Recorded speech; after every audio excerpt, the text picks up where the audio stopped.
So I found a list of 2024 players that will improve the most. And there's two caveats to this list. It could be a guy bouncing back or a young guy taking the next step in his career. The first one on the list, Trevor Lawrence. Oh, boy. Kind of fell apart for him last year. Okay, so Lawrence is one of these guys I'm going to sound like a slappy for, but let's look at some reality. His rookie year, you got to draw a line through it. You got Urban Meyer playing proctologist on the dance floor. That come on. Now, the first year with Doug Peterson results in making the playoffs in a winner-take-all game and a huge comeback to win a playoff game. After he pooped the bed in the first half. Correct. Yes. Now, last year was a very uneven season. The problem still comes back to they refuse to address that offensive line. Yeah. You can't have Cam Robinson be your best tackle. But I have to believe he will take a step forward because of how talented he is. And they do have weapons. I agree with you. I mean, and this is a big year for him and Doug Peterson. And that's a fun – that division went from being dog bleep to a lot of fun quick. I know. Well, they helped up their offensive line with West Bloomfield's own Javon Foster from the University of Missouri in the 5th round. Oh, God. And they did add Mitch Morse at center from the Bills. That's right. Go Lakers. Okay. You done? Yes. Anything else? Not till next year. All right. Go ahead. Makari Page. So this falls in the category of a guy stepping up maybe in his second year. Bryce Young, Carolina Panthers quarterback. No. They spent a bunch of money in free agency on O-line to protect him. I don't see it. Unless he got some lifts in his shoes, I don't see it. But it's not the height. He doesn't look athletic. But on the flip side, he's got to take a step up because he can't get worse. He got put in a terrible situation. Let's face it. Oh, yeah. The best receiver is Adam Thielen, who's your age. Right. And then Jonathan Mingo, who's a total project. Look. And the coach didn't want him. Correct. So, hat trick. I mean, he'll get better, but only because he can't get worse. Paul, no, I don't expect great things. And frankly, it wouldn't surprise me. Panthers are bad again. David Tepper is an angry human being. They'll draft another QB in 25. I mean, with the rookie salary cap, it's almost inevitable that teams are going to do that if you're not good right in your first or second year. You have to. He's got to show some major signs. I was mortified with what I watched last year. J.K. Dobbins, leaving the Ravens, going to the Chargers, run-heavy team under Jim Harbaugh, so he's going to get opportunities, teaming up with his old running back mate, Gus Edwards, his old C, Greg Roman.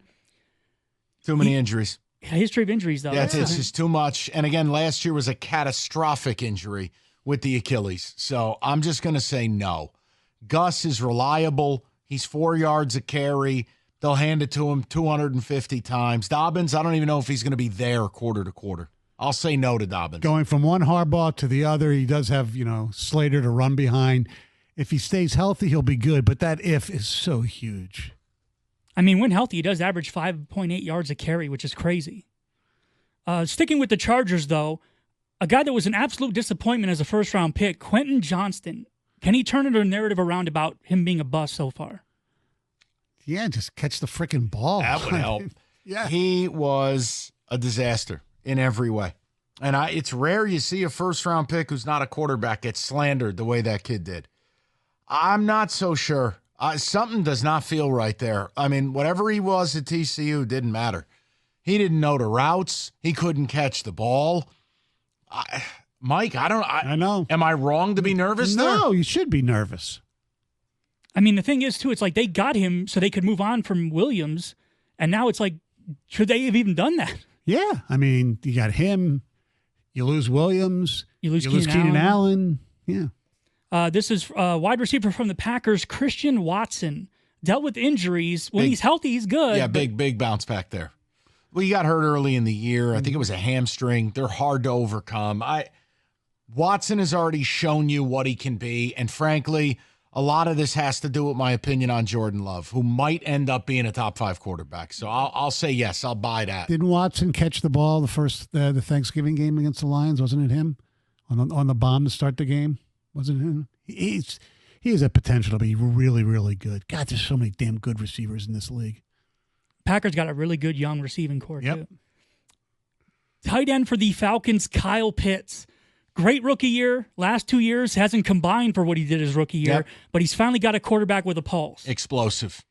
I think he returns to rookie form. I can't blame him for receding hairline Ritter and Bob Heineke. You just can't.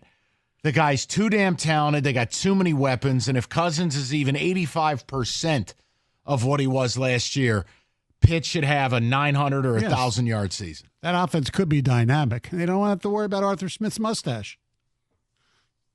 So this is a little bit off the board. Orlando Brown, left tackle, Cincinnati Bengals. Yeah, he cratered. They brought him in there to shore up the left side. They kicked Jonah Williams over to right side, and Joe Burrow didn't play after week 10. He's got to be better, because if he's not, you're going to see another season like that with the Cincinnati Bengals. Look, Bengals have tried everything to fix that O-line. Everything. It has to go right. They have too much money invested in Burrow.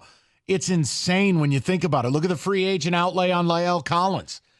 The Jonah Williams first-round pick, Orlando Brown. They drafted a center in Billy Price. They got rid of him.